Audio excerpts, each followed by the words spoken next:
অনেকদিন ধরেই আমরা কিন্তু এই বিষয়টা আঁচ করছিলাম। ইভেন এই ঘটনাগুলো ঘটবে এটা খুবই স্বাভাবিক। কেন ঘটবে?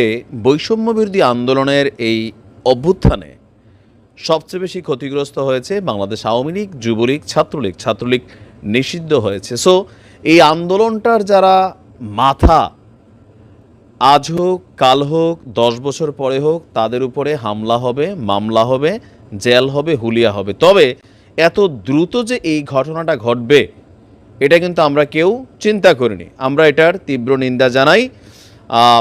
কারা এই ঘটনা ঘটিয়েছে আপনারা ইতিমধ্যে জানেন যে বৈষম্যবিরোধী ছাত্র আন্দোলনের মুখ্য সংগঠক আব্দুল হান্নান মাসুদ এবং কেন্দ্রীয় সমন্বয়ক রাসেল, এই দুজনকে অবরুদ্ধ করে ব্যাপক মারধর করা হয়েছে। আর এই অভিযোগ হচ্ছে ছাত্রলীগের বিরুদ্ধে। আপনার আজকে বিকালে চট্টগ্রাম নগরের ওয়াসা মোড়ের এলাকার একটি অফিসে এই হামলার ঘটনাটি ঘটেছে। রাসেলের বক্তব্য, ছাত্রলীগ নিয়ন্ত্রিত ডট গ্যাংয়ের সদস্যরা, নাম কি ডট গ্যাংয়ের সদস্যরা এই হামলা চালিয়েছে। চট্টগ্রাম নগরের দক্ষিণ জোনের উপকমিশনার ডিসি শাকিলা বলছেন যে সমন্বয়কদের উপর হামলার একটা অভিযোগ শুনেছি, আমরা বিস্তারিত খবর নিচ্ছি। তবে সমন্বয়কদের পক্ষ থেকে থানায় কোনো লিখিত অভিযোগ দেওয়া হয়নি। ঘটনাটি তদন্ত সাপেক্ষে আইনগত ব্যবস্থা নেওয়া হচ্ছে।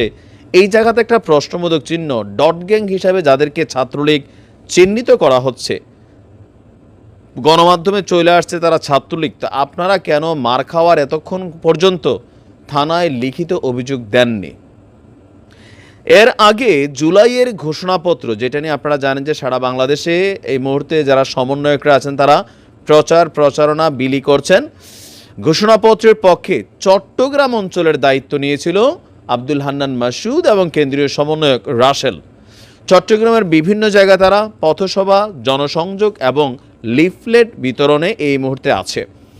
বিকেল 3টায় নগরের বিপ্লব উদ্যানে পথসভা করে লিফলেট বিতরণ এবং জনসংযোগ করছিলেন তারা।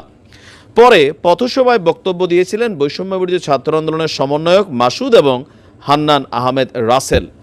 তবে তাদের সাথে যেই জায়গাটাতে ঘটনাটা ঘটছে, তাদেরকে আসলে কিভাবে অবরুদ্ধ করা হলো, কিভাবে ছাত্রলীগের ডট গ্যাংয়ের সদস্যরা নিয়ন্ত্রিত, যেটা ছাত্রলীগ কর্তৃক নিয়ন্ত্রিত তাদের দাবি, তারা সেইখানে কিভাবে গেল, নাকি আসলে এখানে অন্য কোনো গ্যাংয়েরই সদস্যরা ছিল যাদেরকে ছাত্রলীগ ট্যাগ দেওয়া হচ্ছে, এখানে ছাত্রলীগের চিহ্নিত কমিটিতে ছিল জেলা, উপজেলা অথবা বিভাগীয় পর্যায়ে এমন কোনো নেতার অস্তিত্ব কি ছিল, নাকি কোনো একটা গ্যাং আগে কাজ করছে ছাত্রলীগের সাথে, তারা বিভিন্ন সম্পর্ক ছিল, সেরকম একটা গ্যাংয়ের সাথেই হয়তো এই ঘটনাটা ঘটে গেছে, তারপর ছাত্রলীগের নাম বলা হচ্ছে। বিষয়বস্তু কিন্তু ক্লিয়ার না, কারণ এই নিয়ে গণমাধ্যমগুলোতে টোটাল তথ্য আসে নাই। যতটুকু আসছে যে ডট গ্যাং যারা ছাত্রলীগ কর্তৃক একসময় নিয়ন্ত্রিত হইতো, তারা এই হামলার ঘটনা ঘটাই দিছে। এখন আবার এই যে গত একটা লম্বা সময় বাংলাদেশে যা কিছুই ঘটছে, ছাত্রলীগ, যুবলীগ, তাদের উপর কিন্তু ট্যাগিং করা হচ্ছে। অনেক জায়গায় দেখা যাচ্ছে ঘটনার পিছনে আবার অন্য কিছু বের হয়ে আসছে। আবার এমনও হচ্ছে সারা বাংলাদেশে কমিটিকে কেন্দ্র করে এই ছাত্ররা একে অন্যের উপরে কিন্তু হামলা চালাচ্ছে। গতকালকে বৈষম্যবিরোধী কেন্দ্রীয় কার্যালয়ের মধ্যে যে হাতাহাতির ঘটনা ঘটছে, এইটারে কিন্তু তারা আবার অস্বীকার করছে। আমরা দেখছি গণমাধ্যমে ছবি আসছে 3 জন মার খাইয়া হাসপাতালে আছে। এখন এই বিষয়গুলো কেন বললাম, যে দেখেন, আমার তো মনে হয় না যে ছাত্রলীগের এই মুহূর্তে এত সাহস আছে যে কি বলা হয় যে তারা আইসা হান্নান মাসুদ সমন্বয়কদের মধ্যে টপ একজন সমন্বয়ক, তার গায়ে হাত তুলবে বা এখান থেকে মাইরা তারা চলে যাবে। তো তাদের সাথে তো দেখছি আমরা বিশাল মানুষের একটা বহর। তো ওই মানুষগুলা কই ছিল? বাকিরা যারা আছে তারা আসলে কি করছে?